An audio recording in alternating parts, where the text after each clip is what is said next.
değişir, evim değişir, yediğim, içtiğim, oturduğum, kalktığım şey değişir ama hani yine renk sevdiğim için buraya geleceğim ve o parçayı alacağım buradan. Değişmem abi. Fabrikasyon sıfır ayarlarına geri geliyor. Ondan sonra da montaj aşamasına girip yarım blok haline bu şekilde geri gelmiş oluyor. Neyden yakalıyor beygiri? Eksantrikten yakalıyor, piston kolundan yakalıyor, yazılımdan ve enjektörden. Buradan yağı dışarı kısıyor. Bu Evet. araba 10.000 kilometre yaptı yatak sağ.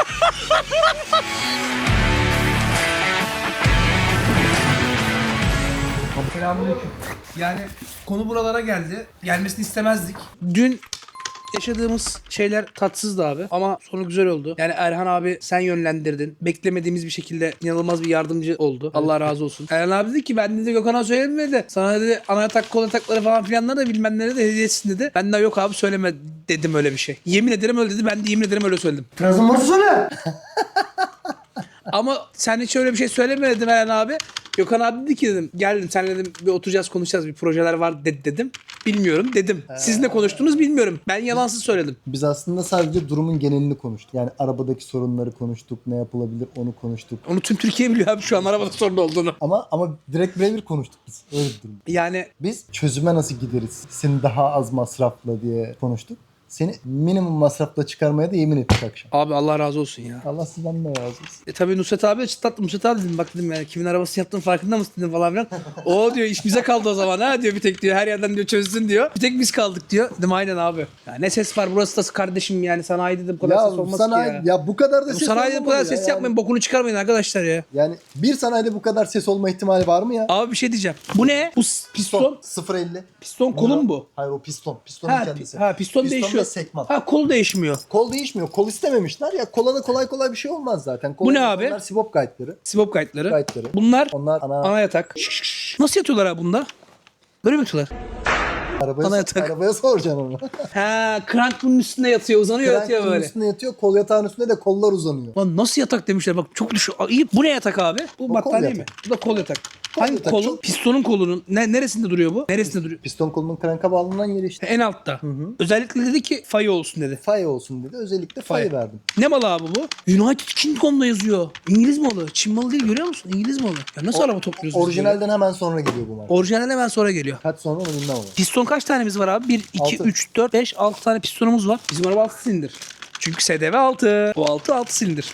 Bunlar ne abi? İticiler mi? Plastik. İtici değiştiriyor muyuz biz? İticileri değiştirmeyeceğiz şimdi. Yani rektifiyeci ile işimiz yok. Onu Nusret abi söyleyecek değiştirip değiştirmeyeceğimizi. Zaten yok benim iticilerin Zaten 20 tanesi bozuk, 4 20 tanesi bozuk sağlam. 4 tanesi çalışıyormuş. Dört Şık tane. şık şık ses yapıyordu ya böyle pırıltı böyle. O ondan yapıyormuş. Bu işte mesela çok şeyde tanıdım bak bu bize biraz kaçtı. Okey ama adamla tanıdığım oldu. Hem iyi hem, Hem kötü. Kötünün ismini vermiyorum. Tanıdığım oldu. Konuşmayalım onu boş ver. Yani. Kötüler yaşandıysa yaşandı, isim vermek babında Abi biz söylemeyelim. parayla adam tanıyoruz anladın mı? Biz yani bizi bozmaz yani anladın mı? En fazla eksilir deriz ki ya şu adamı tanıdık bu adam böyleymiş bu adam iyi adam bu adam kötü adam anladın mı? Hani para gelse de bize gelsin bana para bakayım değişiyor mu hep beraber görelim anladın mı? Ben de görmeyi çok isterim onu ya. Gelsin oğlum bana para ya. Ben, eğer değişirsem gelin benim suratıma tükürün böyle ya. Değişmem abi bozmaz beni. Ne kadar para bozar mesela seni? Abi Yani dolar olarak da söyleyebilirsin. Ya dolar söyle. Ne kadar para bozar değiştirir seni? 1 milyar. yemin ederim değişmez ama abi. Ya şey olarak Ya abi söylemiyorum. arabam değişir, evim değişir, yediğim, içtiğim, oturduğum, kalktığım şey değişir ama hani yine renk sevdiğim için buraya geleceğim ve o parçayı alacağım buradan. Değişmem abi. Tamam, Hani benim can önüme- çıkar huy çıkmaz anladın mı? Derim ki abi şunu bana gözünü seveyim maliyetine ver şunu şey yap. Yani yapamam. Ha, tamam işte ben bunu merak ediyorum. Değişmem Tamam, abi, değişmem. Tamam o zaman Allah sana taşıyamayacağın kadar para versin o zaman. Amin. Dolar olarak. Kur da yükseldi. Kur da yükseldi ve yükselmeye devam ediyor. Bizlik bir şey yok abi. Kenan dövizimiz yok. Az önce çeyrek altın bozdurdum arabayı yaptıracağım diye. Bu da demek Buradan oluyor- dövizci de izliyorsa biraz geçirdi abi. 300 lira makas mı olur kardeşim çeyreğe alırsınız işte. yapıyorsun. Vallahi 300 lira koydu abi. Yalnız ben buradan şey anlıyorum. Kenarda dövizimiz yok ama çeyrek bozdurdum. Demek ki bütün para altında mı? Abi sünnet düğününden kalan çeyrekleri bozdurdum ya. Bu bizim bir yeğenimiz çünkü. Tanıdık. Yoksa burada evet. Yoksa burada böyle SMA'lı mı abi? DMD. DMD ne bilmiyorum abi onu. Onun gibi bir şey. Kas hastalığı o da ya. Ölümcül bir kas hastalığı. Çok da az bir süresi kaldı. Allah şifa Ya versin. zaten yabancı olsa bu tür şeyleri tutmuyorum burada. Yani çok sevdiğim şeyler değil. Allah pişmanıma vermesin abi. Allah kimse evladıyla sınamasın. Amin. Allah sınayacaksa arabamızla sınasın, parayla sınasın. Yani Allah parayla çözülecek dertler. Arabadan çıksın evet. Abi öyle dedin ki şimdi ben de yani sanki bir boklaydım da benim araba bozuldu benden bir şey çıkıyormuş gibi kötü bir şey oldu sanki bu da ya. Neden Ne kötülüğümü gördün ki abi? Ben görmedim. Kime ne yaptık ki oğlum? Ben görmedim Oğlum sen ya söyle lan kardeşim. ben de bir 7 yıllık vermesin. Kime bir kötülüğümü gördün? Sanki Allah var Hadi görüşürüz. Yürü let's go. Keep going on. Kanala abone olup like atmayı unutmayın. Buradan nereye gidiyoruz? Rektifiyeciye gidiyoruz. Gidiyoruz. Ya ne basıyorsun abi kornaya ya? Anahtar mı var? Alayım abi sağ ol. If you're happy and just you clap your hand.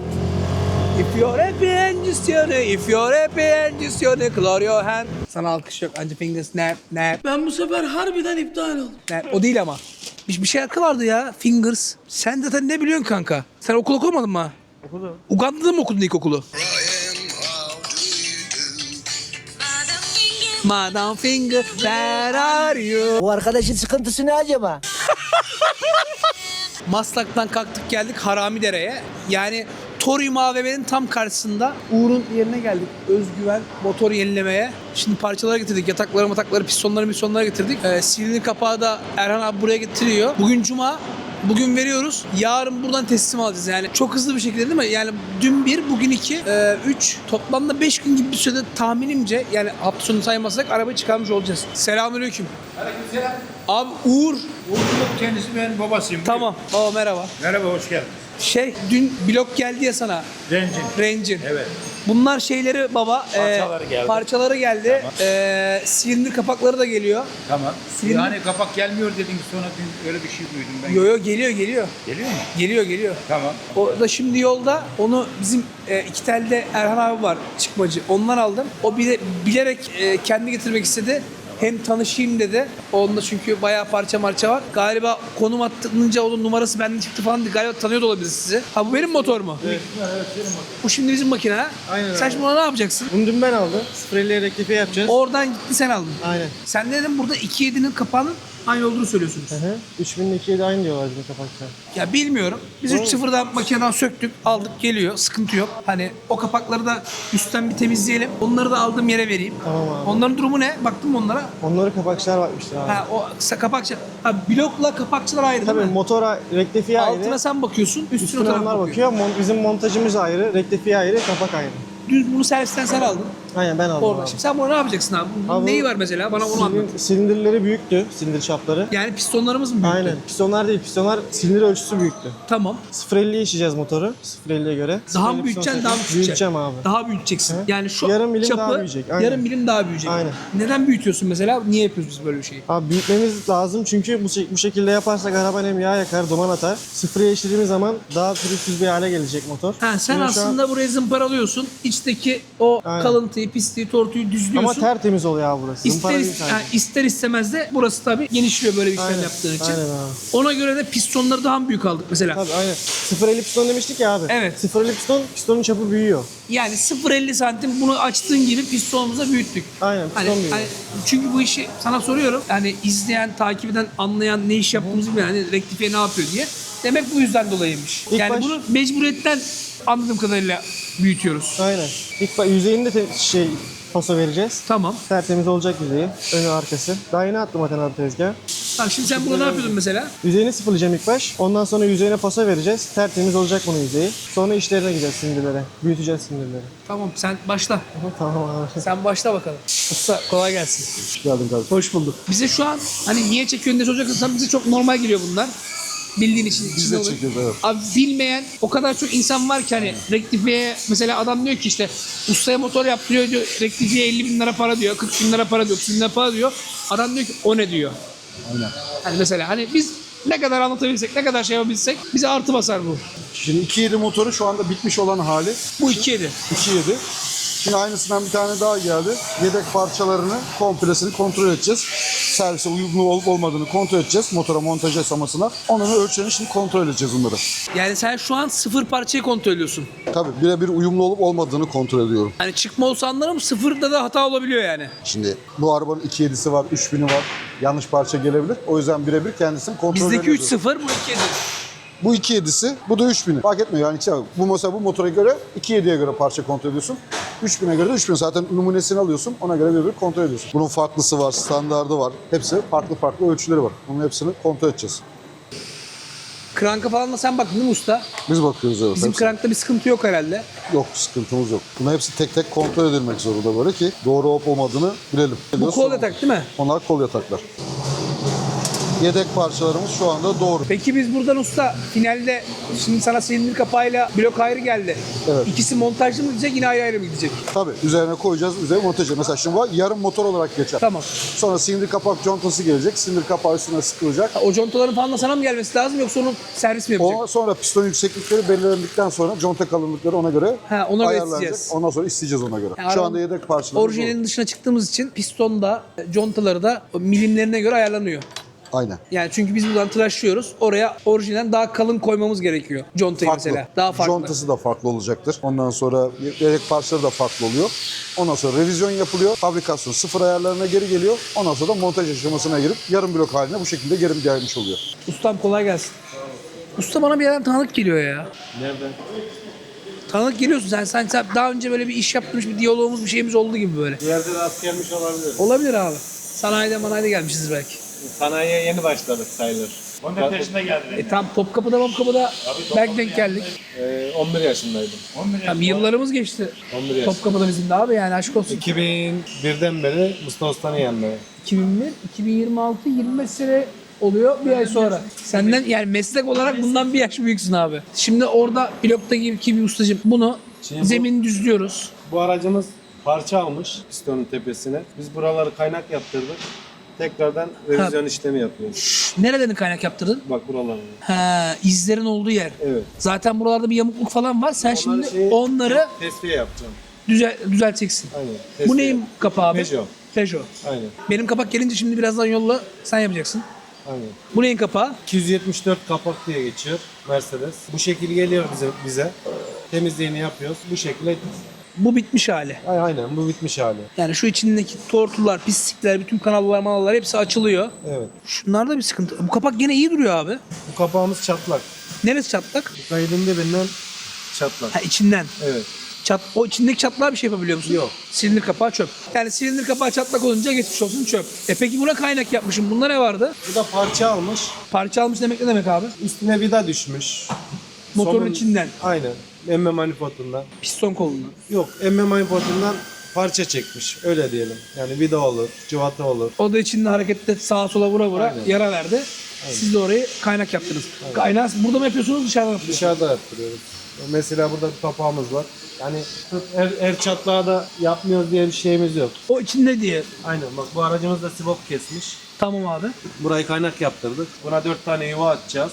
Ondan sonra Şu yuvaları yeniden açacaksın. aynen eski haline geri getireceğiz. Bundaki kaynak daha dışarıda, çatlak daha dışarıda müdahale edebiliyorsun diye yaptırdın. Onda içinde İçinde olduğu için giremediğin için. Aynen. Yani Burada- yapsan da sağlıklı olmayacağını düşünüyorsun. ekseni kaçıyor. Orası tutmuyor yani ayarını. Tutuyor da randıman ver. Sağlıklı değil. Bunlar yapıldı mı? Yok. Tertemiz. Eğer çatlak varsa ona göre şey yapıyoruz, müdahale yapıyoruz. Bak bu kapağımızda mesela buradan çatlak. Ha bak çekebiliyor musun? Görüyordu da biz buradan görüyoruz. Evet. Bu çöp olacak mı? Bu çöp. Benimkine baktınız çatlak matlak bir şey yok Şu değil an mi? bir problem yok. Peki şimdi ben bunu usta, abim bana 3-0 kapağı verdi. Hani toplamışken düzgün toplayalım. Bunlar 2 edilinmiş. Hani ben de bunu diyorum ki ona vereyim. Onu ihtiyacı olur, kullanır. Tabii biz ona iade ederiz. Sıkıntı olmaz. Yok ondan değil. Mesela bu temiz mi? Şimdi buna burada hani vermeden önce sen üstünden bir makineyle geçmen işte temizlemen gerekiyor mu?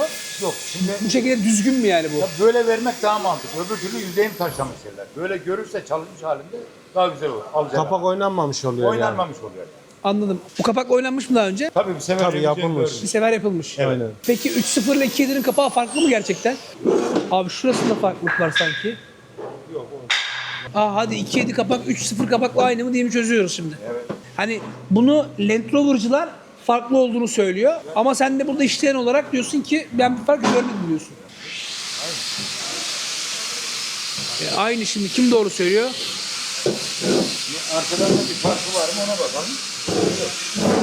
Zaten abi aynı olmasa nasıl oturtacak diyorum üstüne. Ama arabada benim ne oldu problem abi? Kırmadım, sarmadı. Yağ lambası pırpır yapıyordu. Uzun yolda gidiyorum, benzin alıyorum. Arabaya marşa basıyorum, yağ lambası pırpır yapıyordu. Yanıp sönüyordu. Gaz verince gidiyordu. Aklına ilk geldi ki yağ pompası. Yani şimdi şöyle baktığında yağ lambasını neden yakar? Müşürden yakar, Yağ müşüründen yakar. yağ pompasından yakar. Yağ bombasına yakar. Eğer yağ bombası çok ağır olsa bu araba yatak kararlı. Yağ pompasını değiştirdik. Tamam. Müşürünü değiştirdik. Sonra dedik ki yağ soğutucusunu kurcalamışlar. Onun içinde de basıncı sağlayan bir şeyler var. Yağ kökünü değiştirdiniz.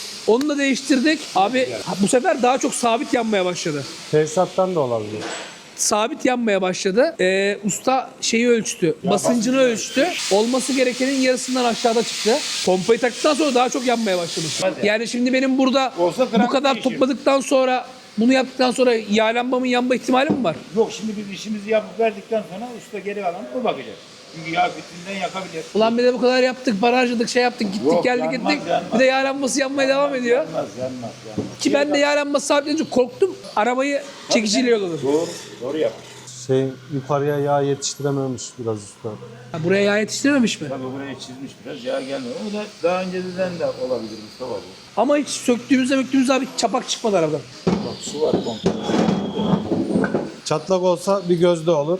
Her gözde su. Her gözünde su var O da ne senin. yapar? Bu arabada egere var 2 tane. Egerelerden dolayı buralarda su olur. Başka bir şey. EGR şimdi yapılırken düzelecek mi yoksa ekstra bir daha? Ama usta bak. Ha, Bizle EGR. alakası yok. O parça Bizlik şey değil. Bizde olan senin kapaklarında gram. Ben bunun resmini çekeyim, ustada gösterdiğim gibi EGR'den dolayı su varmış diye. Ha, işin enteresan kısmı yağ pompasından yakmadı. Benim üstünden çıkan eski yağ, işte üstünden çıkan yağ pompam da demek sağlamdı. Merdiven altı mı? Evet. Şöyle bir şey abi, aldığım yer Türkiye'deki en büyük kayalar oto şeyci. Biliyorum. Hani canım ciğerim o. Hani bana iyisi bunu al der, onu alma der, söyler yani. Bu Hani- yağ yanan pompayı da aynı yerden mi aldın? Evet abi. Ama yağ devrini ölçtünüz yine düşüktü. Evet. Biz de senin yağ devri düşüklüğü bundan yapmaz diye söylüyoruz. İşte abi şimdi hani geldik hani bunu burada çekiyoruz şimdi. Hani müşteri gitti bilmiyor. Şimdi o diyor ki ben diyor yaptım diyor. Sen diyor ben yaptım diyor. Ne olacak abi şimdi mesela? Yanlış anlamayın, meraktan soruyorum. Tabii şöyle. Usta topladı, sen yaptın. Usta diyor ki ben topladım geldiği gibi ben yaptım. Benim yağlanmam yanıyor şimdi. Atıyorum bu arabaya dışarıdan gelen bir adam 300-400 lira para harcadı. Ne olacak abi şimdi? Onu merak ediyorum. Nasıl çözeceğiz? Şöyle, eğer senin aldığın yağ bombası doğruysa yağ basması zaten değerlenmişinde bekliyor. Ama yağ bombası doğru basmadıktan sonra senin motorunda zaten yatak sarma yok. Yatakların bir boşalma yok, tansiyonu düşmemiş. Hepsine baktık biz buraya gelince. Biz gördüğümüzü söylüyoruz. Ne yapıyoruz? Biz de boşlukları tekrar yeniden şimdi getirdiğin yatağa göre boşluklarına bakıyoruz. Yatakların yağ boşluklarına.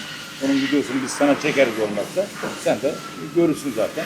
Geri kalan ustanın. Yağ küçüğünden de yağlanması yani. Anladığım kadarıyla şu an biraz boşuna açtık gibi. Üstünden de çıkan yatakların markası da Fayi. Gence zaten onu kullanıyor. Aynen. Payı kullanıyor. Benim aldığım da fayı. Usta da özellikle onu aldı da fayı aldı. Payı kullanıyor. Aynen. Bu şey diyeceğim, bu oradakinin üst kapağı mı? Aynen. Evet. O 2.7'ymiş ama abi.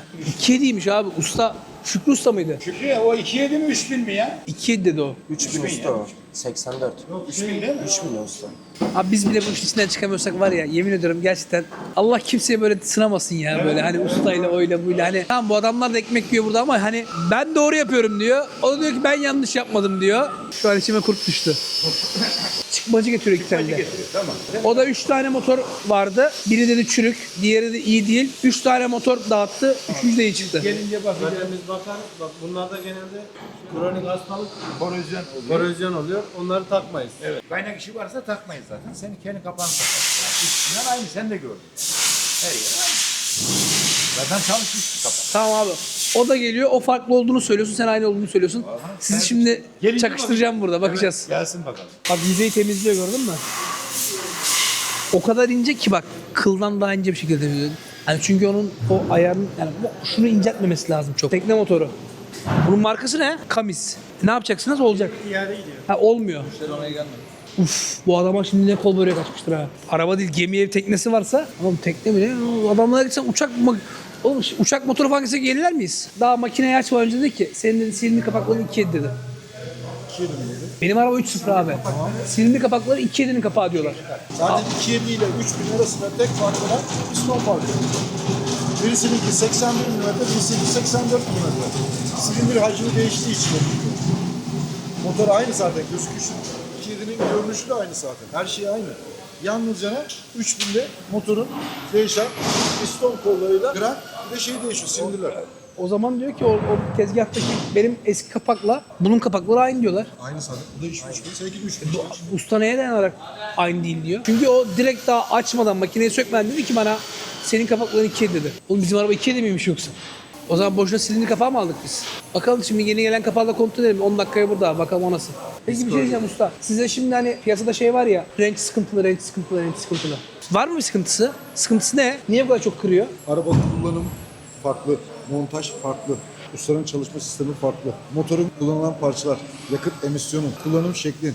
Avrupa'da bu adam bu arabayı kullandığı zaman 1 saatlik gittiği yolu 10 dakikada gidiyor. Trafiğe kalmıyor. Trafiğe kalmıyor. Yağ çok ısınmıyor. Araba ısınmıyor. akıyor falan filan. Arabanın şu var. Arabanın kullanım şartları, test edilme şartları Avrupa sistemine göre ama Türkiye şartlarına göre uygun değil. Ne oluyor? Yani aslında bu Range'in kronik bir sıkıntısı yok. Kullanım Peki tamam o zaman. Bu Volkswagen'ler bu kadar kırıyor mu? Kırmıyor. Range kadar geliyor mu mesela? Volkswagen'lerde de en çok arıza niye gelir? Destekler Araba geliyor. Ya şanzıman arızası geliyor ya araba yağ yakıyor diyor. Geldi mi? Niye geliyor? Çünkü Avrupa'da sistem olarak yapıldığı adam diyor ki yola çıkıyor 100 kilometreyi adam 3 dakikada gidiyor. Sen Türkiye'de İstanbul'da özellikle 3 dakikada 100 kilometre gidebilir misin? Demezsin. Aradaki fark ortada işte. 100 Ne oldu? kilometre zaten 3 dakikada gidemeyiz de. Şeyden değil. Adam otobana çıkıyor. Sen de otobana çıkıyorsun. Kilometre bazında hız sınırın var. O hız sınırına gittiğinde zaten o dakikada gidemiyorsun. Adam yaptığı kilometre bazında gidemiyorsun Durkak trafiğinde. Ne oluyor? Sen motorun içerisini daha çok yıpratıyorsun. Ama o zaman bu şeyi kırdık. Ustalar da aynı şeyi söylüyor. Diyor ki Range'in diyor bir sıkıntısı yok diyor. Kullanıcıyla alakalı diyor. Aslında o kadar korkulacak bir şey yok. Nasıl eğitici öğretici bilgiler değil mi? Yani artık Range almaktan korkmuyoruz. Sadece kapıda marşa bastığımızda 3 dakika bekliyoruz. Çok yoğun trafikte arabamızı çıkarmıyoruz. Toplu taşıma kullanıyoruz. Bunlara dikkat ediyoruz. Geldi. Mallar geldi. Abi sen nasılsın? Usta mallar geldi. Tavan döşemesi yerdeki şeyde. İçerisi büyük değil mi abi? Baksana fabrika gibi. Tabii canım fabrika gibi. Yani adamlar işleri bu. Bunlar büyük bir şey zaten firma. Şimdi Erhan abi, ustamlar diyor ki senin kapak bizim kapak 2 dediler ya. Evet. 2 ile 3.0'ın kapağı ustalar aynı diyor. Yok bağlantı yerleri farklı. EGR bağlantı yerleri farklı. EGR'nin cıvatalarını bağlamıyorsun. Bazı yerleri es geçiyorsun. Takıyorlar. Senin Ölçülerine motorun- falan baktık. Biz ölçü iddialaştık. Kaçlanmış zaten bunlar seninse. Şu. Onlar bizde bir de şey var. Şun vardı. Onunla karşılaştırdık. Herhangi bir fark göremedim. Var, Benimkiler EGR hangisi? bağlantı yerinde var. Benimkiler hangisiydi? Eskisi. Bak mesela şuna bakalım. Bak burası ve orada bir bağlantı yeri var. Bak burada fark var. Bak mesela burada bir ekstra bir delik var. Ha bunda yok. Hı hı. Sonra bir tanesinde bir yerinde daha vardı. Evet orada 2 tane var. Bak burada bir tane daha var ekstra. EGR'yi bağlamazsan cıvataları eksik bırakırsan o da oluyor. Çevir. Demek ki aydınlandık. Fark varmış. Var. Parça numarası da farklı zaten. Kapak numarası aynı. 9'la başlar bunun kapak numarası. 2.7'lerde 6 ile başlar. Kapağın kenarındaki seri numarası. Şuradaki numara. Bak PM'de 9, öbürleri daha eski. Onu iddialaştık abi biz burada. Ölçtük kumpasla falan. Evet. Her şey aynı çıkıyor. Bunlar aynı çıkıyor ama Aynı, işte sivoplar aynı. Sivoplar aynı, conta aynı.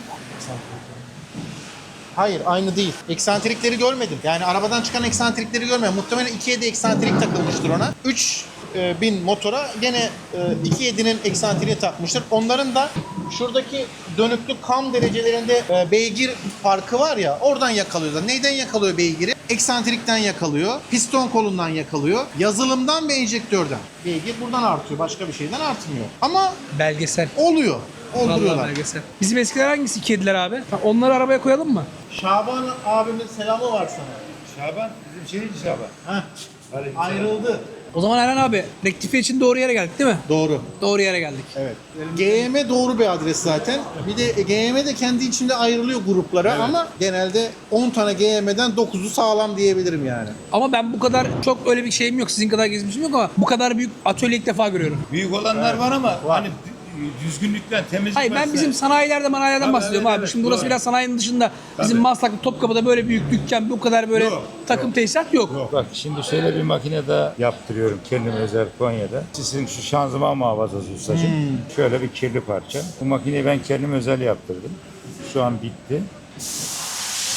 Evet, yıkama temizlemek için harika. Tertemiz. Zaten var bu farklı bir şey. Bu farklı, ultrasonik. evet. Evet, ultrasonik bu. He, şu titreşimlerle yıkayan Evet, şey. onunla yıkıyor, ilacı Çok farklı. güzel. Yani en ufak leke bırakmıyor. Evet. Bütün Harika bir şey. kıyı köşeyi alıyor yani. farklı Bu bir videoyu sistem var, izleyen ondan varsa, yapıyor. motor yaptıracak olan varsa, tamirci isterse ki bizim rektifiyeci var. Yok. Özgüven motoru yenilemiyorsun Mustafa abiye. Uğurlara geliyorsun. Buraya veriyorsun. Hatta gelmeye de gerek yok değil mi? Alırız abi. Maslak'ta mesela bizim arabamızın makinesi. Geliyor alıyorsun değil mi? Abi nereye kadar alıyor? Adapazarı'na kadar araba gidiyor. Ya ada pazarına kadar korkmayın. Bu yana da Edirne'den mesela Lüleburgaz'a kadar gidiyor. Tamam. Rektifiyeyi burada yaptırıyoruz abi. Daha uzaktan gelenler de var. O zaman ne olacak? Kargoya verecek. Biz gidip kargodan Var, bizim alacağız. Uşak'tan gelen var, Adapazarı'ndan gelen var, Kütahya'dan gelen var, Adıyaman'dan gelen var. Bazen İzmir'den çıkıyor gidip arabayla Adıyaman'dan senin araba olmasın. Adıyaman'dan Sana yok. gelen araba olmasın Benimkini abi. gördün mü? Araba içler acısı. Arabanın her tarafı sökülmüş. Arabanın bütün parçaları içine atılmış. Ve Bilmiyorum. öyle toplayamamışlar sana gönderdiler. Bu ustam dedi ki ben hepsini orijinal bağladım. Doğru Evet. mu orijinal? Evet. Ama ben orijinal olduğuna inanmıyorum. Yıldız yok. Var, Parça yıldız numarası var. Evet. Evet, burada Bu- kaçıklık var zaten. direkt. Buradan yağı dışarı kusuyor. Bu Evet. araba 10.000 kilometre yaptı yatak sahibi. Evet, yağ ısınınca daha da inceliyor. Daha da inceliyor. Yağ Bu basınca aslında- düşüyor. Şu kadar ince bir şeyden gördün mü araba taksiri? Bak şu kadar ince şuradan. Araba Şuradan 10.000 yağ yaptı, kaçırıyor diye. yatak sardı. Buradan yağın kusunu gördüm. Pompayı bana göre ben tespit edeceğim. Yağı buradan doldur. Deliği kapatıp çeviriyorum elle. Buradan Oradan yağı böyle basıyor. Evet. dışarı kaçıyor. Bir de bunun ısısını düşün. Tabii. Basınç da var. Basınç da var. Ben zaten elimden ne kadar basınç yapışabilirim. Elimden çevirdiğimden kaçırırım. Doğru mu Evet, sen? evet, evet. %100. Dedim arıza bundan. Ana yatağı bundan sardı. Şimdi Ya bu makine çalışmaz. Gideceği 3000-5000 kilometre. ondan yaptı zaten usta. Evet. Ondan sonra bak dedim ki bu bomba orijinal ama çakma orijinal. Evet. Yani şurada da yıldız mutlaka, yani Mercedes yıldız koymadan geçmez. İşte sahte parça diyor abi. Malzemeden belli. Evet, Bak. renginden belli. Mercedes bu şekilde döküm bırakmaz yani. Bunu Alman mühendislik yani Bir de bırakmaz kaç bunu. sefer bu varyon parçacıya diyor ki pompa var. Ya sen ne zaman hemen elimde pompa oldu? Ben gidiyorum servise soruyorum şaseyle beraber. Bilmem kaç Yok, gün diyor. Yok. 20 gün diyor. 20 gün sonra gelecek diyor pompa. Ama parçacı hemen çıkarıp diyor ki var benim elimde pompa. Abi çoğu tamirci de işi bilmiyor. Anlamıyor. bilmiyoruz ama- Alıyor parçacıya güveniyor anlamıyor. Arkadaşlar tamam biz tamirciyiz. Biz bu işi biliyoruz. Motor mekanik ustasıyız. Fakat yapılan yanlış nedir? Aynı doktor gibiyiz biz. Neden kulak doktoru, göz doktoru, kalp doktoru? Evet. Neden var? Ortopedi Abi neden sen- var? İç bak hastalıkları sen az neden önce var? meraklıyım Benim dedin. grubum 2 araba. Ama bu benim başka şeylere ilgi duymama engel değil ki. Hepimiz aynı özeni göstermek zorundayız. Bu bunun orijinali değil mi abi? Bak şimdi şu poşet, bakın daha bu ürünü açmadan bu poşetin rengi bir. Bu poşet nedir? Bu poşet özel poşettir. Bu poşet bu mal içinde ne kadar kalırsa kalsın. Şurada yazılar vardır. Rutubet yapmayan özel bir poşettir. Bu malı 10 sene 20 sene saklamak için üretilen bir poşettir. Şuralarda herhangi bir fark var mı? Abi her şey ne kadar aynı.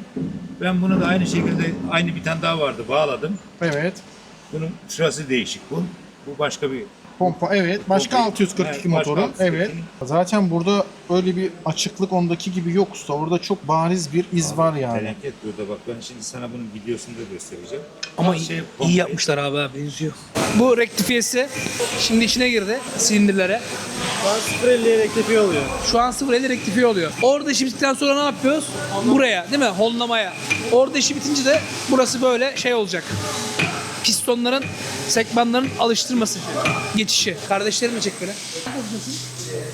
14. Sen 13. ne kadar oldu buraya geleli? Bir sene oldu bana.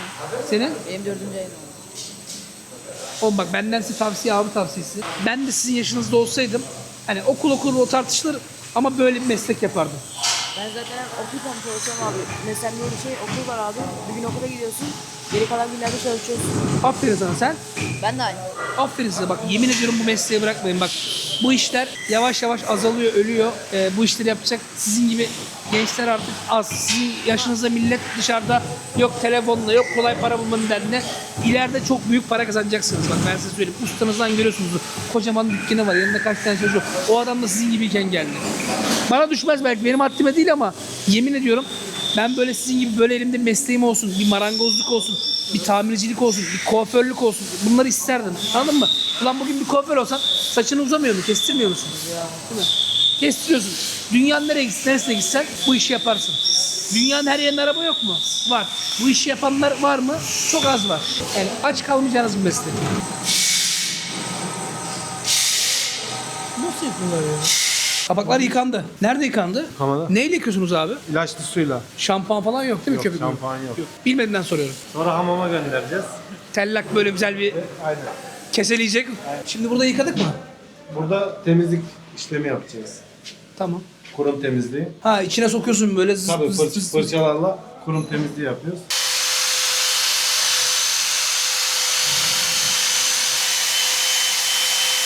Özgüven motor yenileme. Özgüven motor yenileme. Rektifiye, honlama, üst kapak, alt kapak, conta, sübap her türlü işlemler için özgüven Motor yenileme. Kaliteli ve hatasız çilin tek adresi. Yıkama burada yapılıyor bak. Buna daldırıyor, sallıyor, mallıyor, yıkıyor, geri yukarı çıkıyor. Çok yaşa. Bless diyor İngilizce. Atayım seni, yıkar mısın içinden? Güzel yağlı mağlı. Bu ne? Bu da piston mu lan? Piston bence. Burasına bir şey gelecek herhalde. Herkese bu prosedür. Aynen. Yani sadece size özel değil. Onlar ne? Sivoplasti. Buna bu işlemleri yapmasaydık, bu makineyi böyle taksaydık ne olurdu? Olur muydu? Tek yiyebilirdi. Allah'ım inşallah bu kadar emek veriyoruz, bu kadar uğraşıyoruz değil mi yani? Gittik geldik, aldık geldik. Başını diktik. Hani iş düzgün çıksın. Hani tekte böyle kılçıksız mermi gibi çıksın ya. Kanala abone olup like atmayı, yorum yapmayı ve hype atmayı. Ya ama bak videoya bakıyorum atıyorum mesela 20 bin takipçimiz var. 120 bin izlenmiş. 20 bini tam takip ediyor. Abi kalan 100 bin niye etmiyorsunuz ki? Allah kırıcı oluyorsunuz ya. Kapaktaki işçilik mi daha ince yoksa bloktaki mi? İkisi de. Doğru ikisi de kanka. İkisinden birinden birinde bir hata olsa üstteki de bir boka yaramıyor, alttaki de yaramıyor. Ya benim anlamadığım yani bunda bir sorun yoktu. Şu an onu niye yapıyoruz? Şu an kapak çıkma geldi. Çıkma geldiği için mecburen bir işlemden geçmesi lazım. Abi gerçekten çok ince, çok ayar isteyen bir iş ya. Çok hassas bir iş. Vallahi şu işin beyin cerrahından bir farkı yok. Her birine bu işlem yapıyoruz değil mi? Evet, bunun hatları daha keskin oldu. Yarın bitiyor, servis de yarın herhalde. Yani yarın servis olmasa bir şey ifade ediyor mu bize? Pazartesi sabaha başlarlar. Abi çok memnun oldum. Görüşürüz kolay. Abi kolay gelsin. Yani bu videomuzun artık bugün böyle bir süreçteydik. Yani işin gerçekten harbi en böyle menbaına indik. Hani kimsenin bilmeyeni, neyin niçin neden yapıldığını, hangi sebeple gerektiğini falan böyle. Bu kadar daha iyi. Ben hani görerek kendi adıma söylüyorum. Bunları duyuyordum ama yani başında durarak görerek neyin ne yapıldığını ben daha iyi anladım ve algıladım. Sizler için de bence faydalı olduğunu düşünüyorum. Her arabanın kullanımla alakalı böyle sıkıntı oluyormuş. Arabalarda bir problem yokmuş aslında. Beni burada izlediğiniz için, desteklediğiniz için, severek, keyifli izlediğiniz için çok teşekkür ederim. Yorumlarınızın hepsini okuyorum. Elimden geldiği kadar da tek tek cevap vermeye çalışıyorum. Hani YouTube kitlesini böyle daha böyle bir ayrı Instagram'dan tutuyorum. Siz benim için daha böyle sanki özel, daha sıcak, daha böyle aramızda bir bağ gibi hissediyorum. Vallahi bunun için ben çok memnunum. Bir hatam, özrüm varsa affola. Yani sürçülisan ediyorsam, yanlış terimler kullanıyorsam, sizi böyle rahatsız edecek bir şey varsa inancınız olsun. Hani içinde hiç öyle kötülük, art niyet yok. Hepinizi ben çok seviyorum. İyi ki varsınız. Kanala abone olup like atmayı, abone olmayı unutmuyoruz. Bir sonraki videoda görüşürüz.